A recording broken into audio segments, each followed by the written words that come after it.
ఈరోజు దేవదేవుడు మత్తయి 5వ అధ్యాయము 6వ వచనం ద్వారా దేవదేవుడు మనతో మాట్లాడబోతున్నందుకు ఆయన నామానికి మహిమ కలుగునుగాక. నీతి కొరకు ఆకలి దప్పుగల వారు ధన్యులు, వారు తృప్తిపరచబడుదురు. దేవదేవునికి మహిమ కలుగునుగాక. ఎన్నో విషయాల గురించి ఈ యొక్క వచనంలో దేవదేవుడు రాయించడం జరిగింది. నీతి కొరకు ఆకలి దప్పులు, నీతి న్యాయముల కొరకు ఎవరైతే నీతి న్యాయములు అనగా ఏమి? చాలామంది అంటారు నీతి అంటే ఏంది, నీతితో జీవించాలా, నీతి కలిగి జీవించాలా. దేవుని ఆశ్రయించడమే నీతి. ఆ దేవుని మాటలు మనము అంగీకరించుకోవడమే నీతి.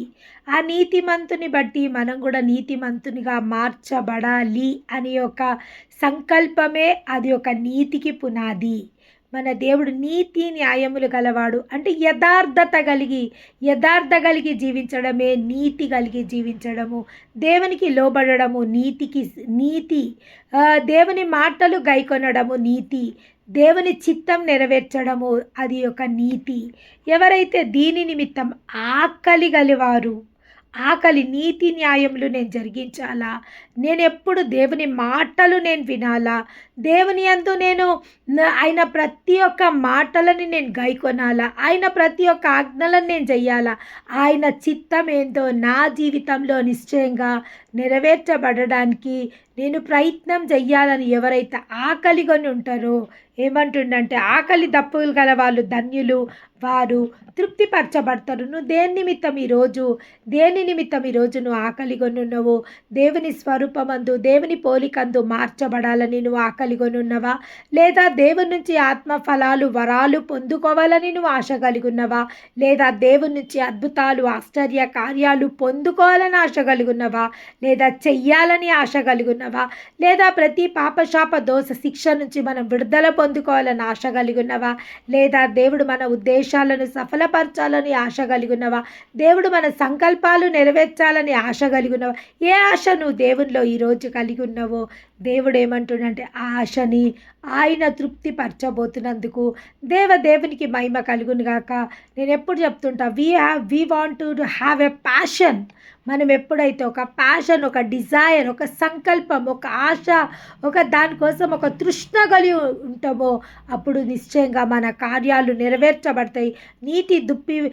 దుప్పి నీటి వాగుల కోసం ఏ విధంగా తృష్ణగొని ఉన్నదో నా ఆత్మ నీ కోసము తృష్ణగొని ఉన్నదని దావీదు సెలవివ్వడం జరుగుతుంది. అవును, ఏ విధంగా ఆ యొక్క దుప్పి నీటి వాగుల కోసము తృష్ణగొని ఉన్నదో ఆ యొక్క ఆ దుప్పిలు నీళ్ళు తాగితే చాలా అవి ఇట్లా వంగినయి అని అంటే ఒక్కసారి అవి చాలా నీళ్లు తాగుతాయి అంట. దేవునికి మహిమ కలుగునుగాక. ఎట్లా అంటే అవి నీటి వాగుల కోసము అది ఆశపడుతుంటాయి. ఎక్కడ గుంతలు దొరుకుతాయా, ఎక్కడ గుంతలలో నీళ్లు ఉంటాయా అని అవి చాలా అన్వేషిస్తుంటాయంట. అవి నీళ్లు కనబడ్డాయి అని అంటే అవి చాలా నీళ్ళు ఒకటేసారి అవి తాగడం జరుగుతుందంట. చాలా వరకు ఆ నీళ్ళని అవి క్యామిల్ కూడా అట్లనే ప్రిజర్వ్ చేసుకుంటుంది. ఒకటేసారి బాగా నీళ్ళు తాగి దాని కడుపులో ఒక నీళ్ళ బ్యాగ్ ఉంటుందంట. ఆ బ్యాగ్ నిండా నింపుకుంటుందంట. ఆ బ్యాగ్ ఎన్ని నీళ్ళు నింపుకుంటుందంట, ఒక డ్రమ్ నీళ్ళు తాగగలుగుతుందంట. క్యామిల్ ఒక డ్రమ్ నీళ్ళు తాగగలుగుతుందంట. అంత కెపాసిటీ గల ఒక వాటర్ బ్యాగ్ దాని యొక్క కడుపులో ఉంటుందంట. దేవునికి మహిమ కలుగునుగాక. ప్రతి ఒక్క జీవి అదే విధంగా ఫుడ్ ప్రిజర్వ్ చేసుకుంటుంది. చూడండి, మేకలు కానీ, ఆవులు కానీ, గొర్రెలు కానీ అవి ఏం చేస్తాయి అంటే, ర్యాబిట్స్ కానీ ఫుడ్ని అవి తొందరగా తినేస్తాయి. అవిట్లకు దొరికిన ఫుడ్ అంతా తొందరగా తినేస్తాయి. కానీ వాటికి ఉన్న ఒక గుణం ఏంటి అంటే, తిన్న ఆహారంని అవి మళ్ళీ నెమరవేయడం.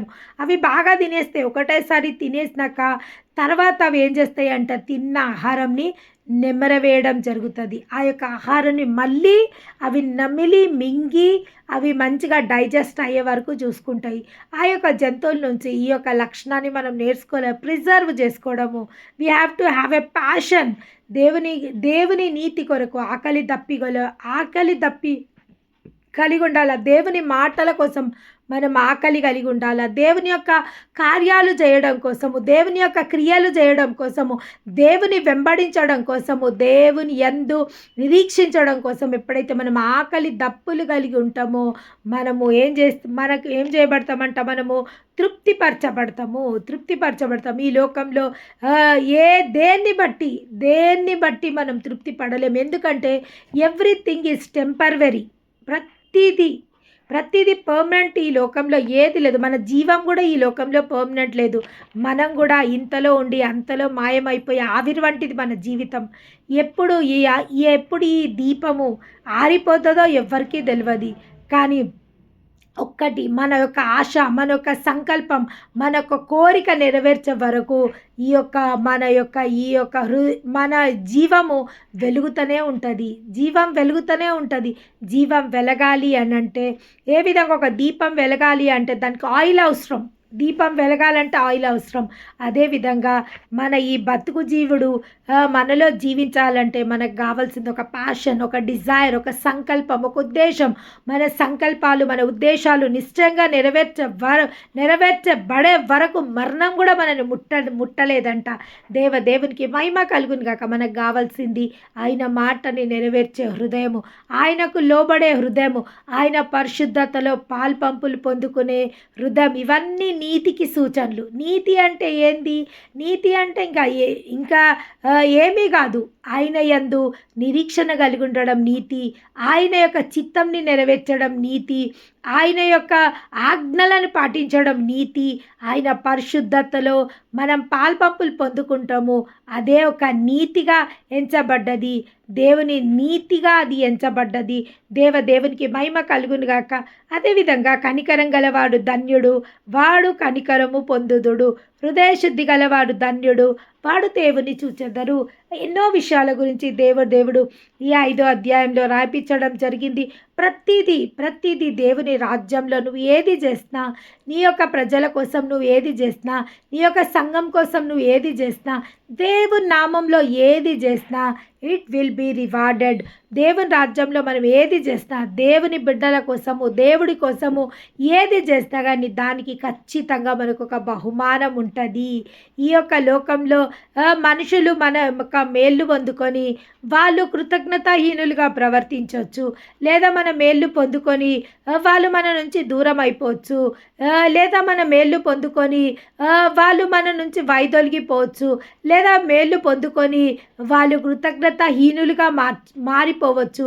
కానీ మన దేవుడు ఏది మనము ఆయన కోసము, ఆయన రాజ్యం కోసము, ఆయన చిత్తంలో, ఆయన సంకల్పం ప్రకారం ఏది చేసినా దాన్ని బట్టి మనకు బహుమానం ఇవ్వడం జరుగుతుంది.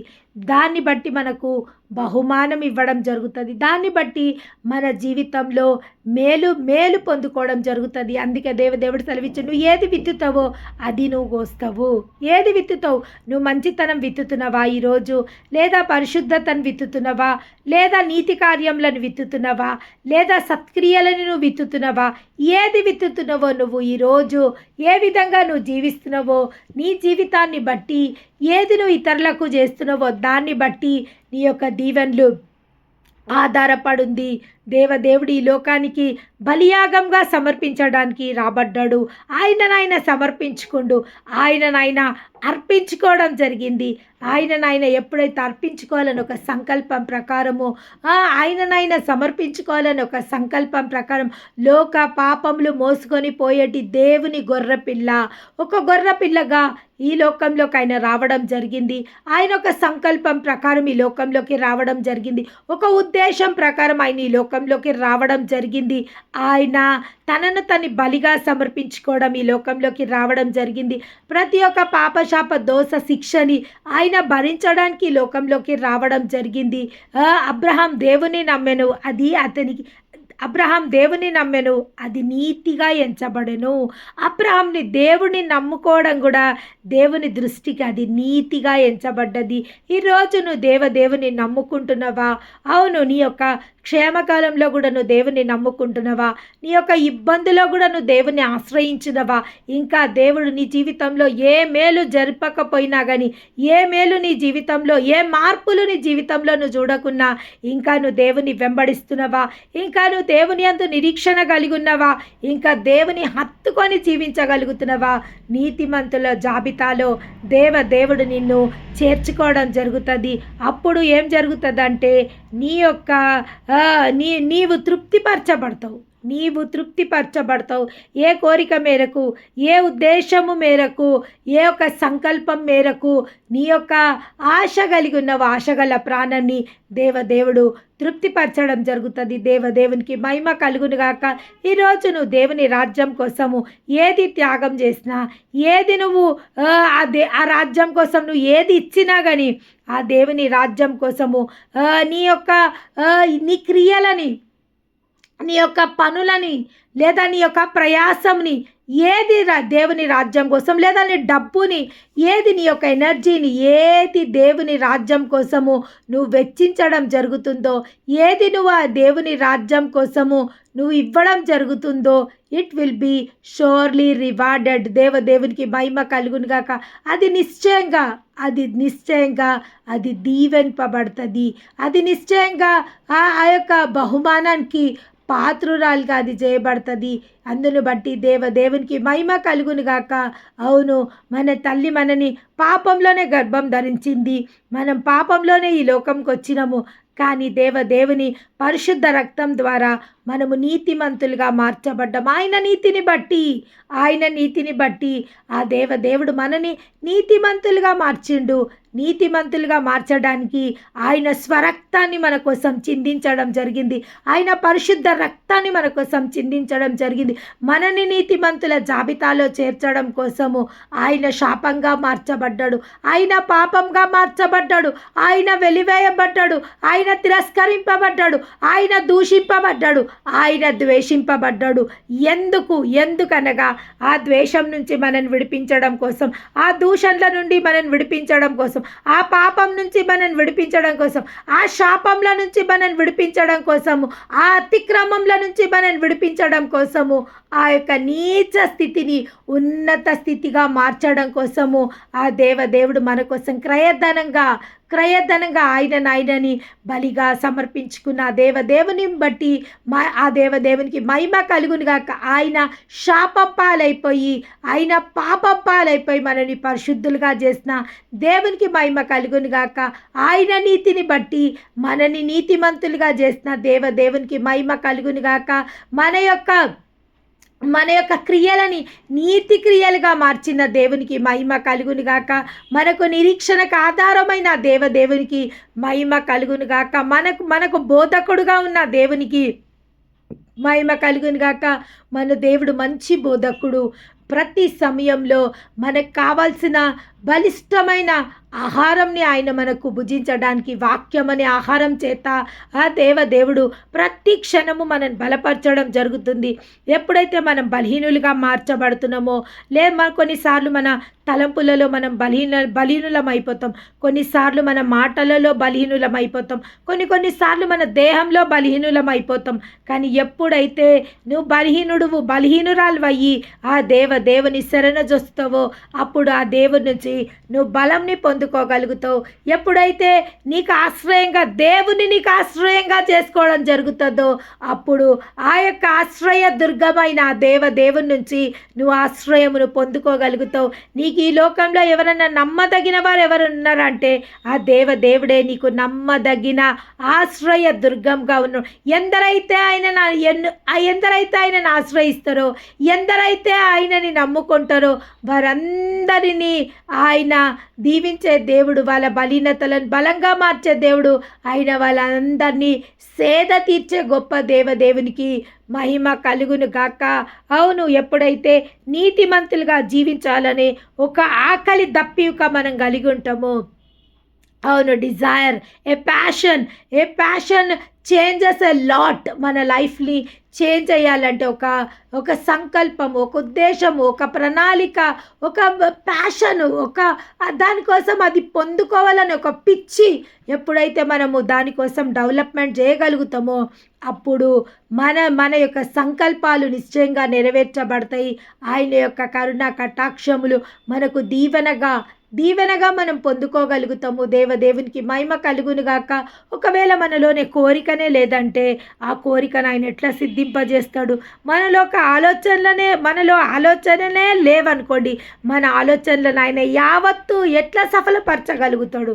కోరిక లేకపోతే మనలో ఆ కోరికలను ఆయన సిద్ధింపజేయలేడు. మనలో ఆలోచనలు లేకపోతే ఆ ఆలోచనలను ఆయన సఫలపరచలేడు. మన కోరికలను సిద్ధింపజేసి మన ఆలోచనలు యావత్తును సఫలపరచడానికి, ప్రతి ఒక్క ఆలోచనలను యావత్తును సఫలపరచడానికి మన దేవుడు సిద్ధమైనాడు. గత గత రోజులలో మనం ధ్యానించుకోవడం జరిగింది.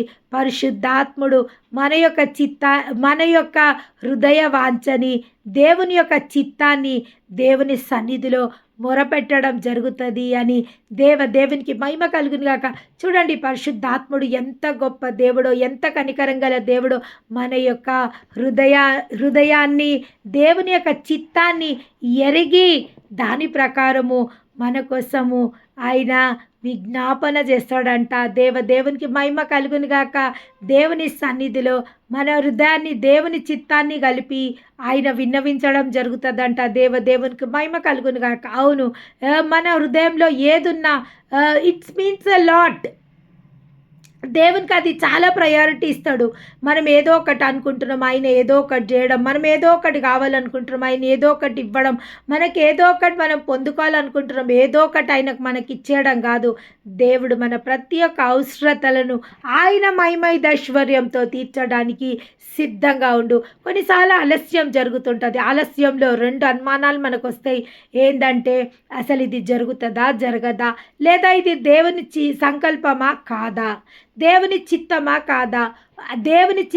కాదా తెలుసుకోవడానికి ఒకటే ఒక మార్గం ఉంది. ఈజియెస్ట్ మార్గం ఏంది అంటే, నీ యొక్క ఆ కోరికని వాక్యము ద్వారా మ్యాచ్ చేసుకొని చూసుకోవడమే. దేవునికి మహిమ కలుగును గాక. నీ యొక్క హృదయ వాంఛ దేవుని వాక్యానుసారంగా ఉందా, దేవుని చిత్తానుసారంగా ఉందా, అది 100% షూర్లీ అది నిశ్చయంగా నెరవేర్చబడుతుంది. నీకు డౌట్ అక్కర్లేదు. నువ్వు ఒక్కసారి వాక్యంలో దాన్ని తేర చూసుకున్నావు, వాక్యానికి అది మ్యాచ్ అవుతుంది, అయినా అది నీ జీవితంలో జరుగుతలేదు అంటే ఒకే ఒక కారణం ఏంటంటే, it's a preparation time. God is going to reward greatly. దేవుడు ఘనంగా నీ కోరికని సిద్ధింపజేస్తుండు, నీ ఆలోచనలు సఫలపరచబోతుండు. దిస్ ఈజ్ ఏమంటారంటే వెయిటింగ్ టైం. అది ఏంటంటే నిరీక్షణ సమయము, అది ప్రిపరేషన్ టైము. దేవుడు మనల్ని ప్రిపేర్ చేయబోతుండు. ఆ యొక్క నిరీక్షణ కాలంలో దేవుడు మనల్ని సిద్ధపరిచి, మనం అడుగు వాటికంటే, ఊహించు వాటికంటే అత్యధికంగా దేవుడు మనకు చెయ్య. కాబట్టి అత్యధికంగా మనము పొందుకోవడానికి మనని సిద్ధపాటు చేస్తుండు. ఆ వెయిటింగ్ టైం అనగా సిద్ధపాటు సమయము. ప్రతి ఒక సమయము గలదు. పెకిలించుటకు, నాటుటకు, కూలద్రోలుటకు ప్రతి దానికి సమయం గలదు. మనం ఒక భూమిలో విత్తినము అంటే వెంబడే ఆ పంట రాదు మనకు.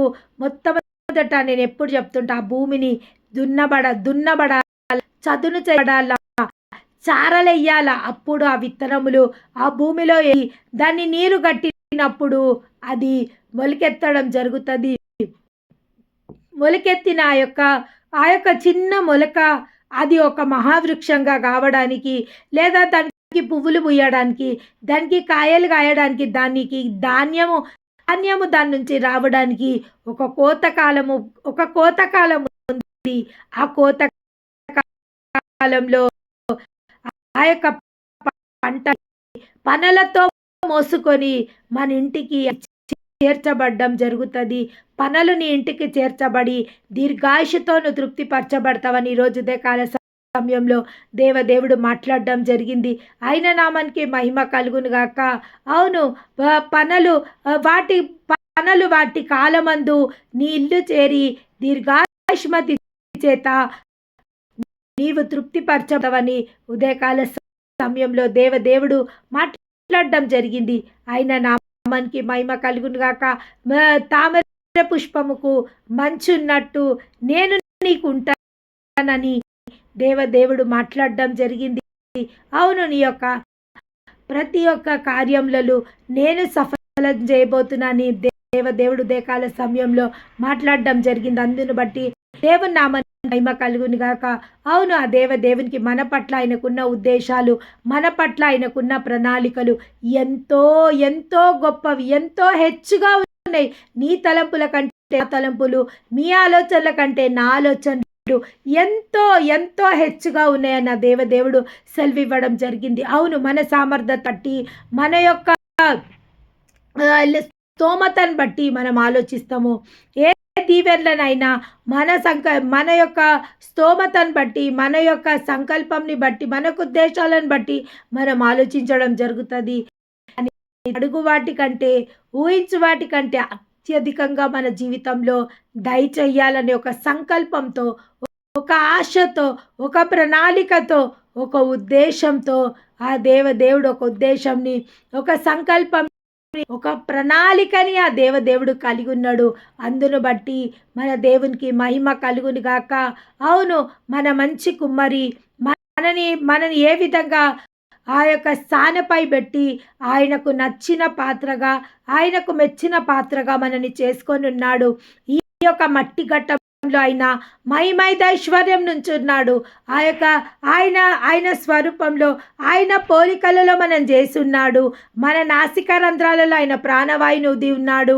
అదేవిధంగా ఆయన నచ్చిన పాత్రగా మనం చేసుకొని మనలో ఆయన మహిమైదైశ్వర్యము ఉంచి ఉన్నాడు. మనం చేయాల్సింది ఒక్కటే, ఆయన మనలో పెట్టిన ఆత్మదీపాన్ని ఎల్లవేళలా ప్రజ్వలింపజేస్తుండాల.